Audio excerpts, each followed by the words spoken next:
Hello everyone, welcome to our channel. Myself Srishti Agarwal. तो यहाँ पर मैं लेकर आई थी कक्षा 5 के लिए कार्य पुस्तिका की सॉल्यूशन हिंदी अंग्रेजी गणित के। तो अब तक हम देखिए दोहरान और रिवीजन फर्स्ट तक के कंप्लीट सॉल्यूशन देख चुके हैं। अगर आपने कोई भी वीडियो मिस कर दिया है तो आप हमारे चैनल की प्लेलिस्ट से चेकआउट कर सकते हैं। लेटेस्ट अपडेट वीडियोज़ में भी देख सकते हैं। यहाँ पर हम देखेंगे वर्कशीट 6 टू कंटिन्यू वर्कशीट 10 तक के कंप्लीट सॉल्यूशन। सबसे पहले देखेंगे कार्यपत्रक 6। पहला प्रश्न है, वर्ग पहेली की सहायता से प्रश्नों के उत्तर देने हैं। आपको यहाँ पर वर्ग पहेली दे रखी है जिसमें कुछ शब्द छुपे हुए हैं, जैसे बस है ना। तो आपको सर्कल बना करके दिखा रखा है। इसी तरह से एक वाहन का नाम क्या है? बस। तो राजस्थान की राजधानी क्या हो गया? जयपुर। तो आप देख पा रहे हैं जयपुर, देखिए यहाँ पर है। बरसात से बचाव के साधन में आ जाएगा छाता, जो कि आपको कहाँ दिख रहा है, आपको ढूंढना है। तो देखिए इस तरह से आपको यहाँ पर पता चल जाएगा ये, ठीक है। तो आप यहाँ पर जैसे छ और त देखेंगे, ये छाता है, यहाँ पर आ की मात्रा लग जाएगी, ठीक है। बरसात की बचाव में साधन में हमने लिख दिया है। आदमी का स्त्रीलिंग क्या हो जाएगा? औरत हो जाएगा। औरत आपको दिख रहा है। हरी पत्तेदार सब्जी में आ जाएगा पालक। रात को आसमान में दिखाई देता है क्या? चांद, ठीक है। तो इस तरह से आपको ये डन करना था। दूसरा प्रश्न है, मात्रा लगा करके शब्द बोलिए और नए शब्द बनाइए। तो आपको मात्राएं दे रखी है यहाँ पर, ई की, औ की, ए की और अंग की, ठीक है। तो आपको शब्द बनाने हैं।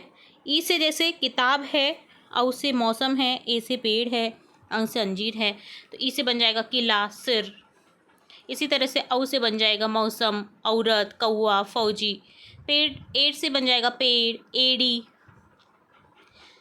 इसी तरह से यहाँ पर ऐसे एड़ी नहीं बनेगा, ऐनक बनेगा, ऐनक बन जाएगा। सेब बन जाएगा, खेल बन जाएगा। और अंत से अंजीर बन जाएगा, मंत बन जाएगा, पंत बन जाएगा, ठीक है। इसी तरह से तीसरा जो प्रश्न है उसमें है, बाल गीत का सस्वर वाचन कीजिए और प्रश्नों के उत्तर दीजिए। तो आपको देखिए वाचन करना है, इसका पढ़ना है और उत्तर देने हैं। मेरा छोटा सा चंदू कहाँ गया रे? चंदू गया बाजार में लेने को आलू, आलू वालू कुछ नहीं मिला, पीछे पड़ गया भालू। आपने ये पोइम सुनी होगी जरूर से। रे मामा रे मामा रे मामा रे माँ, हम तो गए बाजार में लेने को आलू। तो ये वही पोइम है, बस इसको अलग तरीके से गाया गया है चंदू द्वारा। आलू वालू कुछ नहीं मिला, पीछे पड़ गया भालू, मेरा छोटा सा चंदू कहाँ गया रे? चंदू गया बाजार लेने को चाकू, चाकू वाकू कुछ नहीं मिला, पीछे पड़ा डाकू। तो यहाँ पर चंदू के पीछे कौन कौन पड़ा है? देखिए, भालू, डाकू, चाकू वाकू, आलू वालू जैसे शब्द बालगीत में आए हैं। आप भी ऐसे शब्द बना करके लिखिए जिनका दूसरे जो वर्ड है उसका कोई अर्थ नहीं होता है, पहला का ही अर्थ होता है। बालू, चालू, काजू, राजू, झाड़ू, लाडू। तो यहाँ पर इस तरह से आप बना सकते हैं। इसी तरह से शिक्षक ध्वनि प्रदूषण पर 5 वाक्यों का श्रुत लेखन करवाएंगे आप सभी को। तो यहाँ पर इस तरह से श्रुत लेखन आप लिख सकते हैं अपनी वर्कशीट में। अत्यधिक शोर को ध्वनि प्रदूषण कहते हैं। वाहनों की हॉर्न और लाउड स्पीकर इसके मुख्य कारण हैं। इससे सुनने की शक्ति होती है कम हो सकती है, मानसिक तनाव बढ़ता है, डिप्रेशन में आ सकते हैं लोग अगर ज़्यादा इस तरह की ध्वनि सुनेंगे। तो अस्पतालों और स्कूलों के पास शोर नहीं करना चाहिए, क्योंकि इससे जो पेशेंट्स होते हैं, जो स्टूडेंट्स होते हैं, उनकी जो परिस्थिति होती है वो चेंज हो जाती है। हमें शांति बनाए रखने के लिए पेड़ों की संख्या बढ़ानी चाहिए, क्योंकि पेड़, जहाँ सघन पेड़ होते हैं वहाँ पर शांति दिखती है। आप देखिएगा, हमें पेड़ों में जाना पसंद है, बट हम अपने आसपास पेड़ नहीं लगाते हैं, क्यों पता नहीं। तो आप ज़्यादा से ज़्यादा पेड़ लगाइए, क्योंकि जैसे जैसे टेम्परेचर बढ़ रहा है उस हिसाब से लग रहा है कि अगर पेड़ अभी नहीं लगाए गए और इसी तरह से कटते गए तो आने वाले समय में ना हम पेड़ों के लिए तरस जाएंगे और ऑक्सीजन के लिए भी तरस जाएंगे, और सर्दी में गर्मी का एहसास होगा, इस तरह से गर्मी बढ़ जाएगी। तो ये डन होता है कार्यपत्रक 6 का सॉल्यूशन। नेक्स्ट देखेंगे कार्यपत्रक 7। पहला प्रश्न है, मिलाकर लिखिए, पढ़कर शिक्षक और सहपाठी को सुनाइए। तो देखिए, ओढ़नी से हो जाएगा ओढ़नी, छात्रा से हो जाएगा छात्रा, झबला से हो जाएगा झबला, दौड़ से हो जाएगा दौड़। तो आपको सिंपली मिला करके लिखना था, सिंपल लेटर्स को वर्ड में। दिए गए वर्णों से नए शब्द बनाएंगे। छ से देखिए छाता बन गया, छत बन गया, छल, छोटी। झ से झंडा, झन्ना, झूला, झोला। ल से लड़की, लड़का, लाल, लकड़ी, लोटा। इस तरह से आप शब्द बना सकते हैं। ढ से ढोलक, ढक्कन, ढाल, ढलान, तो इसमें क्या होता है आपको ध्यान रखना है कि ढ ही आना चाहिए, ठीक है। तो इस तरह से आपको 4-4 शब्द बनाने थे। अगला है दिए गए चित्र पर शिक्षक या सहपाठी से चर्चा करनी है, उस पर 5-6 वाक्य लिखने हैं। तो देखिए एक मेले का दृश्य लग रहा है या एक सुंदर सा, जहाँ पे दुकानें सजी हुई हैं, लोग तरह तरह की खरीदारी कर रहे हैं, ठीक है। और चित्र में एक जादूगर अपना खेल दिखा रहा है। मेले में बहुत भीड़ है, सभी लोग विशेषकर बच्चे बहुत खुश दिख रहे हैं। लोग खाने पीने के स्टॉलों पर व्यंजनों का आनंद ले रहे हैं। अगले कहानी को पढ़ करके समझिए। तो इस कहानी का ना आपको जो प्रश्न उत्तर है वो नेक्स्ट वर्कशीट में देखने को मिलेगा। तो देखिए कहानी कुछ इस तरह से है कि बगुला और बंदर दोनों दोस्त थे। दोनों बरगद के पेड़ पर रहते थे। पास में एक तालाब था। काफ़ी दिनों से बारिश नहीं होने के कारण तालाब में पानी नहीं था। एक दिन दोनों बारिश ढूंढने निकले। बादल तो बूढ़े बबूल के पेड़ में फंसा हुआ था। बगुला और बंदर ने बादल को पेड़ से बाहर निकाला और बादल खुश होकर बरसने लगा। तो ये एक छोटी सी कहानी है जिसके आपको प्रश्न उत्तर अगली वर्कशीट में देखेंगे, ठीक है। तो आपको ये याद रखनी है ताकि हम क्वेश्चन आंसर नेक्स्ट वर्कशीट में कर सकें। 5वां प्रश्न है, आपने नीम का पेड़ तो देखा ही होगा, उसके गुणों के बारे में पता करके लिखिए। नीम का पेड़ ना हर तरह से फ़ायदेमंद रहता है। आपको अपने घर में कुछ ज़्यादा नहीं तो नीम, आम, पीपल, बरगद ये सब पेड़ लगा लेने चाहिए। आम से देखिए आप आम बना सकते हैं, आम खा सकते हैं, घर बैठे आपको आम कैरी मिलेंगी और क्या चाहिए, है ना। नीम के पेड़ से आपको नीम की पत्तियाँ मिलेंगी, टहनियाँ मिलेंगी, लकड़ी मिलेगी और दातुन मिलेगी। बहुत सारे उसके भी फ़ायदे हैं। तो ये सब जो पेड़ हैं आपको लगाने चाहिए। अशोक का पेड़ लगाइए, है ना, जिनसे गुड़हल का पेड़ लगाइए, जिनसे आपको कुछ ना कुछ मिल भी जाता है और छाया भी प्रदान होती है। तो नीम की पत्तियां चबाने से खून साफ होता है। इसकी दातुन करने से दांत और मसूड़े स्वस्थ रहते हैं। नीम के पानी से नहाने पर त्वचा के रोग जैसे फोड़े फुंसी ठीक हो जाते हैं। इसकी पत्तियों का उपयोग अनाज में कीड़े लगने से बचाने के लिए किया जाता है। नीम की छाया बहुत ठंडी और हवा को शुद्ध करने वाली होती है। हम जब भी धूप में खड़े होते हैं हम सोचते हैं कि छाया मिल जाए हमें, है ना। तो ये हमारी परिस्थिति दर्शाती है, बट हम छाया के लिए प्रयास नहीं करते हैं कि हम एक पेड़ लगा लें। अपने घर में पक्का ना करके आप अपने घरों में पेड़ लगवाएं, ठीक है, और ख़ुद उसकी देखभाल करें। तो ये डन होता है कार्यपत्रक 7 का सॉल्यूशन। अगला है कार्यपत्रक 8। पहला प्रश्न है, शिक्षक दिए गए निर्देशों के अनुसार विद्यार्थियों से खेल खिलाएंगे और चर्चा करेंगे। तो यहाँ पर एक खेल की बात हुई है। सभी विद्यार्थी गोल घेरे में बैठ जाएंगे। जैसे जैसे बोला जा रहा है वैसे वैसे आप करते जाइए। एक विद्यार्थी नेता बन जाएगा। अब घेरे में बैठे विद्यार्थी अपने नेता से बारी बारी से ऐसे प्रश्न पूछेगा जिनका उत्तर निश्चित रूप से हाँ होगा। इसके बाद विद्यार्थी नेता से ऐसे प्रश्न करेंगे जिनका उत्तर ना होगा। इसके पश्चात ऐसे प्रश्न करेंगे जिनका उत्तर कभी नहीं। अंत में ऐसे प्रश्न करेंगे जिनका उत्तर हो सकता है शायद हो। तो प्रश्नों के उदाहरण कुछ इस तरह से, क्या मेरे हाथ में पेन है? हाँ। क्या चारों तरफ दीवारों का रंग अलग अलग है? नहीं। आज आपके घर मेहमान आएंगे? शायद। क्या सूरज पूरब में अस्त होगा? कभी नहीं। तो इस तरह से ये प्रश्न पूछे गए हैं। अब देखिए आपको उत्तर देना है। क्वेश्चन ये है कि इस खेल में हमने सबसे अधिक क्या कार्य किया। तो इस खेल में हमने सबसे अधिक प्रश्न पूछने का कार्य किया, उत्तर देने का कार्य किया, है ना। तो इस तरह से आपको ये लिखना था। दूसरा प्रश्न, मिलाकर पढ़िए और लिखिए। सिंपली आपको जो लेटर दे रखे हैं, वर्ण दे रखे हैं, उनको मिलाकर के पढ़ना है। क्षत्रिय से हो जाएगा क्षत्रिय, छटकौन से हो जाएगा छटकौन, श्रमिक से हो जाएगा श्रमिक, ऋतुराज से हो जाएगा ऋतुराज, ऋतुओं का राजा, बसंत ऋतु को कहा जाता है। रेखांकित संयुक्ताक्षरों से नए शब्द बनाए। तो संयुक्ताक्षर क्या होते हैं? त और र से मिलकर के बना होता है त्र। य से होता है ज, य से बनकर बना होता है ज्ञ, छ बना होता है क और श से, छ जो छड़कोन वाला होता है क और श से, श होता है श और र से बना होता है। तो ये किसी न किसी अक्षर से मिलकर के बने होते हैं, इसलिए इन्हें संयुक्त अक्षर कहते हैं, संयुक्त अक्षर, ठीक है। तो अब इनसे आपको शब्द बनाने हैं। पत्र बना हुआ जैसे, तो इसी तरह से मित्र, चित्र, ज्ञात, ज्ञान, आज्ञा, रक्षक, कक्षा, क्षत्रिय, श्रम, श्री, श्रमी।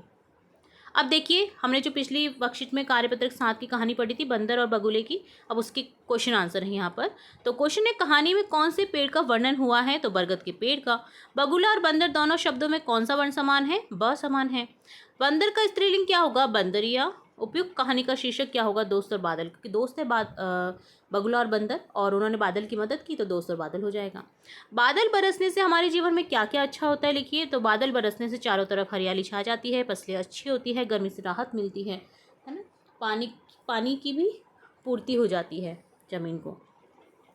5वां प्रश्न है, दिए गए शब्दों का उपयोग करते हुए गद्यांश को पूरा करना है आपको। यहाँ पर तुम, तुम्हें, उसका, तुम्हारी, अपनी, उसकी यहाँ पर लगाना है और इस गद्यांश को पूर्ण करना है। विमलेश, तुम आज कहाँ जा रही हो? तो आंसर होगा हाँ, मुझे अपनी गाड़ी चाहिए, मैं तुम्हारी गाड़ी नहीं दे सकता, तो उसका पहिया पंचर है, तुम्हें कविता की गाड़ी लेनी चाहिए। ओह, उसकी गाड़ी तो दुर्घटनाग्रस्त हो गई। तो इस तरह से ये गद्यांश को आपको पूरा करना था। तो ये डन होता है कार्यपत्रक 8। अगला देखेंगे कार्यपत्रक 9। पहला प्रश्न है, दिए गए संदर्भ पर शिक्षक सहपाठियों के साथ चर्चा करेंगे और लिखेंगे। एक समय की बात है, चांद घूमने निकला, उसी समय सूरज भी घूमने निकला। अब दोनों साथ साथ में निकले, दोनों एक चौराहे पर मिल गए। बहुत दिनों बाद मिले थे तो अब बतियाने भी लगे। दोनों ने क्या क्या बातें की होंगी, सोचिए और लिखिए। तो चांद ने कहा, कैसे हो सूरज दादा? सूरज ने बोला, मैं बिल्कुल सही हूँ, आप बताओ रात में तुम्हारी दुनिया कैसी चल रही है? चांद ने कहा, सब ठीक है दादा, बस तारों के साथ रात कट जाती है, पर आप दिन भर इतनी गर्मी में कैसे सहते हैं? तो सूरज ने कहा, बस दुनिया को रोशनी और ऊर्जा देना ही मेरा धर्म है। तो इस तरह से आप बातचीत को कंप्लीट कर सकते हैं। ठीक है, अपने अकॉर्डिंग भी इस कहानी को बना सकते हैं। दूसरा प्रश्न है, वर्ण समूह पर आपको छोटी और बड़ी ई की मात्रा लगा करके शब्द बनाने हैं, अर्थ पता करके लिखने हैं। क्योंकि देखिए, छोटी और बड़ी ई लगने से दोनों के अर्थ बहुत परिवर्तन हो जाएंगे। आप देखेंगे, दिन, द में ई की मात्रा लग गया, दिवस हो गया। और एक होता है दीन, बड़ी ई की मात्रा वाला, जिसका अर्थ होता है गरीब। इसी तरह से आद में ई की मात्रा लग गई, आदि, और जिसका अर्थ होता है शुरुआत या वगैरह। पर आदि अगर बड़ी ई की मात्रा लग जाता है तो उसका होता है आदि, वह आदि हो गया है, मतलब अभ्यस्त हो गया है उसका। सरा में ई की मात्रा लगने पर ये बन जाता है सिरा, जिसका अर्थ होता है कोना या छोर। और बड़ी ई की मात्रा लगने पर बनता है सीरा, जो कि एक मीठा व्यंजन होता है। हलवे, आप हलवे को सुना होगा आपने, जो कि चाशनी से बना होता है, गुड़ से बना होता है, चीनी से बना होता है, उसे बोलते हैं सीरा। पता में ई की मात्रा लगने पर पिता बनता है, जो कि होता है जन्मदाता, जन्म देने वाला। और अगर बड़ी ई की मात्रा लग जाएंगी तो यहाँ पर प में, तो ये बन जाएगा पीता, पीने की क्रिया। हम पानी पीते हैं तो वही वाला पीता है। ठीक है, तो आप देख पा रहे हैं छोटी और बड़ी ई की मात्रा लगने से ही अर्थ में क्या परिवर्तन हो गया है। तो आपको ये बहुत ध्यान रखना है जब भी आप किसी शब्द को लिखेंगे तो। ठीक है, क्योंकि अर्थ में परिवर्तन हो जाता है जरा सी मात्रा लगाने पर भी। तीसरा है प्रश्न, यहाँ पर कहानी है, पढ़नी है और बातचीत करनी है। तो देखिए, साक्षी मनीषा रोज शाम को खेलती थी। एक दिन दोनों गेंद से खेल रही थी, तभी साक्षी ने गेंद फेंकी और गेंद जो है वो झाड़ी में चली गई। दोनों गेंद निकालने के लिए झाड़ी के पास पहुंची। दोनों गेंद खोजने लगी, ढूंढने लगी अर्थात। तभी साक्षी जो है चिल्लाई, सांप सांप। उसने सांप देखा वहाँ पर। तो मनीषा दौड़ कर के आती है, दोनों सांप को देखने लगी। सांप हिलडुल नहीं रहा था। फिर वे सांप के करीब गई। उन्होंने देखा, यह तो खिलौने वाला सांप है। तो ये कहानी है। आपको इसके उत्तर प्रश्न जो है वो नेक्स्ट क्वेश्चन में मिल सकते हैं, तो ये आपको ध्यान रखनी है अच्छे से। ठीक है, चौथा प्रश्न है, अपनी सखी पूनम को आपको पत्र लिखना है। आपकी सखी है पूनम, आपको अपने आप को उसकी सखी मानना है और आपकी सखी का नाम है पूनम, तो उसे पत्र लिखना है। ठीक है, तो यहाँ पर देखिए एड्रेस आ जाएगा, दिनांक आ जाएगी, जिस भी डेट को आप ये लिख रहे हैं। जैसे 22 तारीख को लिख रहे हैं तो 22 तारीख आ जाएगी। प्रिय सखी पूनम, मैं यहाँ सकुशल हूँ। आपका पत्र मिला, पढ़कर समाचार जानकर बहुत खुशी हुई। घर के सभी बड़ों को प्रणाम कहना। प्रखर व पाखी को बहुत बहुत प्यार, जो उसके भाई बहन हैं उनको प्यार दे रहे हैं। पत्र का जवाब जल्दी देना। तुम्हारी सखी सृष्टि, आप अपना नाम लिख सकते हैं। ठीक है, तो इस तरह से डन होता है कार्यपत्रक 9। अगला है कार्यपत्रक 10, जिसमें पहला प्रश्न है, नीचे दी गई कविता को पढ़िए, समझिए और उत्तर दीजिए। कल में नथमल से बोली, आँख मूंद और मुंह खोल। उसने सोचा होगा मन ही मन, आता है लड्डू मुंह में गोल। मैंने झटपट गिन डाले, उसके मुंह में कितने दांत, और बनावट देख डरी, फिर मैं बोली अपनी बात। बोल कविता बोल सुनीता, अपने मुंह में कितने दांत। तो यहाँ पर दांत से रिलेटेड कविता है। आप इसे लर्न कर सकते हैं, सुना भी सकते हैं फनी वे में। हमें अपने दांतों को साफ़ क्यों रखना चाहिए? तो हमें अपने दांतों को साफ़ रखना चाहिए ताकि वे स्वस्थ रहें, उनमें कीड़ा ना लगे, मुंह से बदबू ना आए।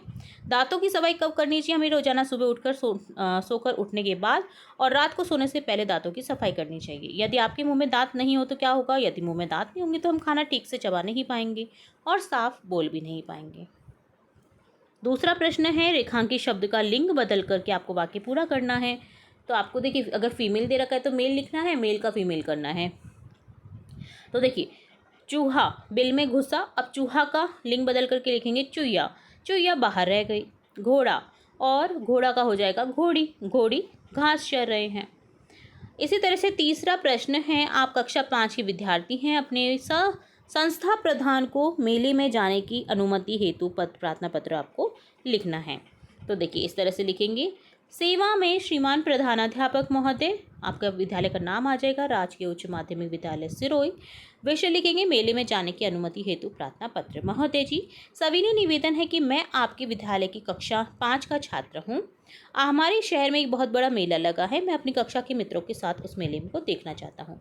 अतः आपसे विनम्र निवेदन है, हमें मेले में जाने की अनुमति प्रदान करने की कृपा करें। आपका आज्ञाकारी शिष्य कपिल, कक्षा 5। तो इस तरह से आप ये एप्लीकेशन याद भी कर लें, ताकि आपको कभी क्वेश्चन इस तरह का देखने को मिले तो आप फटाफट से लिख सकें। तो ये डन होता है कार्यपत्रक 10 का सॉल्यूशन। यहाँ हमने कार्यपत्रक 10 तक के कंप्लीट सॉल्यूशन देखे। आगे का कार्यपत्रक जो है वो नेक्स्ट वीडियो में मैं लाने वाली हूँ। इसके लिए आपको क्या करना है, फटाफट से चैनल को सब्सक्राइब कर देना है, बेल आइकन पर क्लिक करना बिल्कुल नहीं भूलना है, ताकि मैं आपकी कक्षा से रिलेटेड और भी इंपॉर्टेंट वीडियो जब भी अपलोड करूँ, चैप्टर से रिलेटेड, सिलेबस से रिलेटेड, तो आपको फटाफट से मिल जाए। फिर मिलेंगे एक और नई वीडियो के साथ, तब तक के लिए धन्यवाद।